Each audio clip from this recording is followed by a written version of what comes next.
कहते हैं जब संकट में कोई और साथ न दे तब सिर्फ भगवान ही सहारा बनते हैं। पर क्या भगवान सच में किसी की पुकार सुनते हैं? क्या कोई सच्चे मन से उन्हें पुकारे तो वो मदद के लिए आते हैं? ये सवाल हर भक्त के मन में कभी कभी आता है। आज हम आपको एक ऐसी कथा सुनाने जा रहे हैं जो इस सवाल का उत्तर देती है। यह कथा सिर्फ एक कहानी नहीं बल्कि हमें विश्वास, धैर्य और भक्ति का सबसे बड़ा पाठ सिखाती है। यह कथा है गजेंद्र मोक्ष की, जहां एक हाथी ने जीवन और मृत्यु के बीच फंसकर भगवान को पुकारा और भगवान ने तुरंत उसे बचाने के लिए स्वयं प्रकट होकर उसकी रक्षा की। किसी समय की बात है, एक सुंदर पर्वत था जिसे त्रिकूट पर्वत कहा जाता था।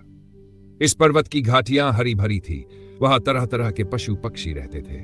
पर्वत की तलहटी में एक सुंदर सरोवर था जो साफ और ठंडे जल से भरा हुआ था। इस सरोवर के किनारे बड़े बड़े पेड़ लगे थे जिन पर पक्षी चहचहाते थे। यह स्थान इतना सुंदर था कि वहां देवता, ईशी और अन्य जीव भी आकर विश्राम करते थे। वहीं एक महान हाथी रहता था जिसका नाम गजेंद्र था। वह किसी साधारण हाथी का नहीं बल्कि हाथियों के राजा का जीवन जीता था। वह बहुत शक्तिशाली था। उसके झुंड में अनेक हाथी, हथिनियां और छोटे छोटे बच्चे थे। जंगल में उसका कोई शत्रु नहीं था। जब वह चलता तो धरती हिलने लगती। उसकी शक्ति अपार थी, परंतु उसे अपनी शक्ति पर बहुत घमंड था।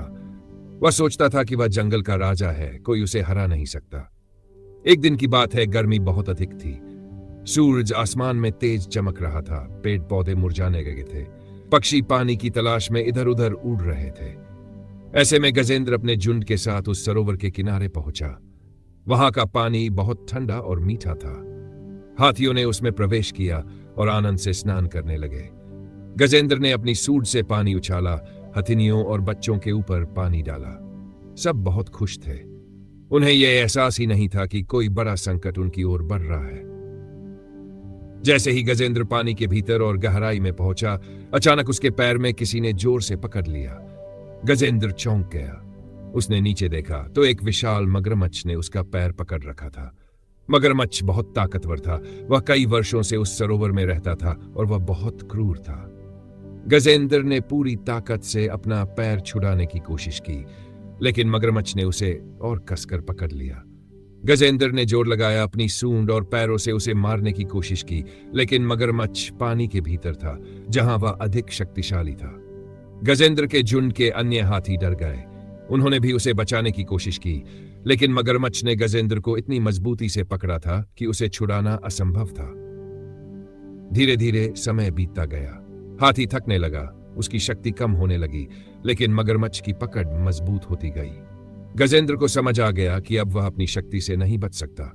उसका शरीर थक चुका था, उसकी सांसें तेज चलने लगी थी। अब उसे अपनी ताकत पर भरोसा नहीं रहा। तभी उसे एक बात याद आई, जब कोई भी तुम्हारी मदद न कर सके, जब अपनी शक्ति भी बेकार लगने लगे, तब सिर्फ एक ही सहारा होता है, भगवान। गजेंद्र ने अपने पिछले जन्मों की बातें याद की। उसे याद आया कि वह पहले एक राजा था जो बहुत धार्मिक और ज्ञानी था, लेकिन उसे अपने जान और शक्ति पर बहुत गर्व था। इस कारण वह फिर से जन्म लेकर हाथी बना। अब उसे समझ आया कि यह संकट सिर्फ उसकी परीक्षा नहीं बल्कि उसे अहंकार से मुक्त करने का एक माध्यम है। उसने अपने चारों ओर देखा, कोई मदद के लिए नहीं था। उसके झुंड के हाथी किनारे पर खड़े होकर देख रहे थे, लेकिन कोई उसे बचा नहीं सकता था। अब गजेंद्र ने अपने मन को शांत किया, अपनी सूंड ऊपर उठाई और भगवान विष्णु को पुकारा। हे नारायण, हे अनंत, हे जगत के पालनहार, मैं अपनी शक्ति से मुक्त हो चुका हूं। मेरा अहंकार चूर चूर हो चुका है। अब मेरी रक्षा करने वाले सिर्फ आप ही हैं। मेरी कोई शक्ति नहीं बची, मेरे पास अब कुछ भी नहीं है, सिर्फ आपकी शरण है। कृपया मुझे बचाइए। गजेंद्र ने यह प्रार्थना पूरी श्रद्धा से की। उसकी आंखों से आंसू बहने लगे। यह पहली बार था जब उसने पूरी निष्ठा से भगवान को पुकारा था। उसकी पुकार सिर्फ शरीर को बचाने की नहीं थी, यह आत्मा की पुकार थी। जैसे ही गजेंद्र ने भगवान को पुकारा, वैकुंठ में भगवान विष्णु ने इसे सुना। वह तुरंत गरुड़ पर सवार होकर उस सरोवर की ओर दौड़े। देवता, ऋषि और अन्य जीव ये देखने लगे कि भगवान स्वयं अपने भक्त की रक्षा के लिए जा रहे हैं। गरुड़ देव की गति इतनी तेज थी कि पल भर में भगवान वहां पहुंच गए। उन्होंने देखा कि गजेंद्र अब भी संघर्ष कर रहा था, लेकिन उसकी शक्ति समाप्त हो चुकी थी। भगवान विष्णु ने अपने हाथ में सुदर्शन चक्र उठाया और तुरंत ही मगरमच्छ का सिर काट दिया। मगरमच्छ का शरीर निडाल होकर पानी में गिर गया और उसकी आत्मा मुक्त हो गई।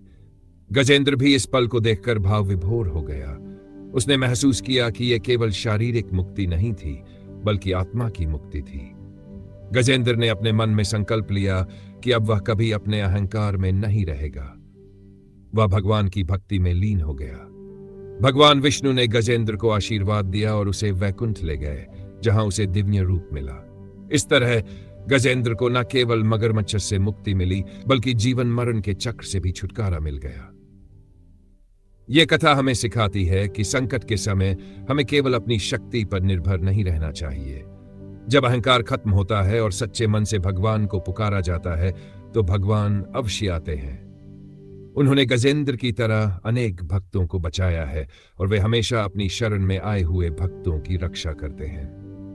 इसलिए जब भी जीवन में कठिनाइयां आएं, जब कोई सहारा दिखे, तो निराश मत होइए।